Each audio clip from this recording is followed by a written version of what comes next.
Yeah. Hey, folks, welcome back to Inside the Valley on this Sunday morning. Well, right now we're talking with Mariana Wright. She's with the National Butterfly Center there in Mission. They've got a big day planned on Earth Day, big festivities planned.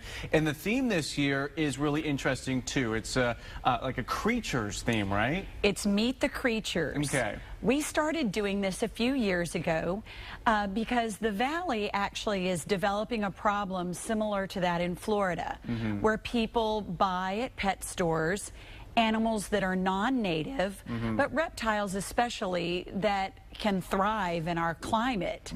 And they don't know what they're getting into, and then when those animals get big or expensive, they want to just turn them loose. Right. And so we've begun educating the public on native and non-native species, the animals that belong here and the ones that don't, not just reptiles but mammals and others. And so we've wound up with almost like a petting zoo on Earth Day, where families can come and get education from our staff who know a lot about animals, as opposed to, you know, the person they may encounter at the pet store who's trying to make a sale. Yeah. If you've been out to the National Butterfly Center, you may have met Spike, our African spurred tortoise. Yes. He's 100 pounds. Huge. He could live to be 100 years old. Wow. And he is actually one of those animals that was purchased at the pet store when he was about this big. Yeah. And the family had no idea what they were getting into. Right. We have Kim, our ball python. She came to be part of our education program because someone came to the National Butterfly Center wanting to set her loose there. Right. And we can't have boas and pythons and tegu lizards. That's another one someone brought in.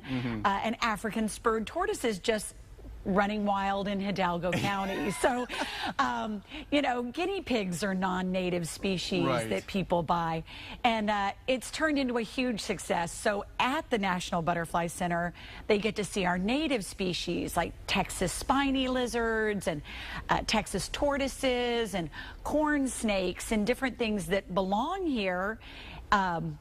Some of them make good pets, some of them don't. Like a Texas tortoise is protected. You should never mess with one. Exactly. And they also get to know a lot more about some of the species they might encounter at the pet store or at the flea market, and learn why they should never keep those as pets. Absolutely. You know, our climate here is different from elsewhere, we would say.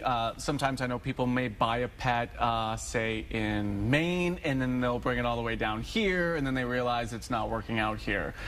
So this is obviously a great opportunity for you, before you go out there, make that pet purchase, to kind of figure out what kind of pets will fit into our climate, into our weather patterns, and which ones won't. And also into your lifestyle. Exactly, yes. Because different animals require different care. So getting a 9-year-old a pet that they're not prepared to care for, or a pet that your family's not prepared to care for over its lifetime. So, you know, our mission is public education, environmental education, and these animals have a huge impact on our environment, and we don't want people running into giant snakes. Yeah, no way, no way. And giant lizards and giant tortoises everywhere. So it's a really cool theme, Meet the Creatures. That's fantastic. But this is just one of the things that you have going on there for your Earth Day festivities. What else can people expect? Well, they're going to get to know the birds of the Rio Grande Valley, and we'll have our gear out. So binoculars and things that children may have never had a chance to use in the field.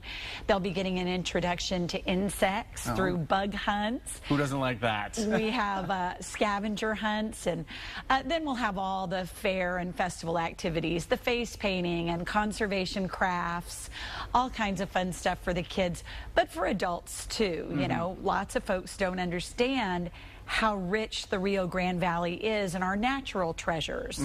And so we'll be there to introduce them to all of that. The kids get to make, well, adults too, seed bombs. Oh, great. You know? What's a seed bomb? Well, you take native wildflower seeds, and you make it into a mud ball that when you're ready to go out and spread some wildflowers and beautify your neighborhood or the roadsides, you can get those a little wet and go throwing them around. It makes for a great roadside war for kids. I can imagine, yeah. We call it guerrilla gardening. Oh, well, since we don't have snow, you've got mud balls. We've got, exactly, instead of snowballs. Yeah.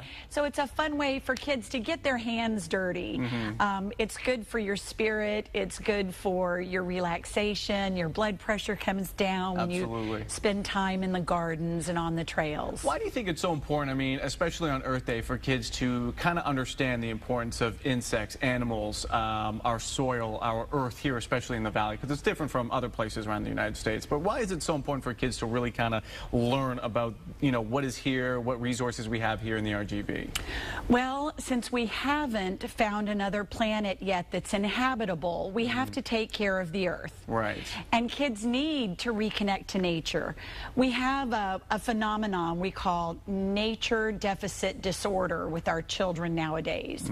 They spend on average about 4 hours attached to electronic devices, and they spend less than 10 minutes outside of school in the outdoors. So kids really are not familiar with our landscape, with weather phenomena, with the climate, with the wildlife that belongs here.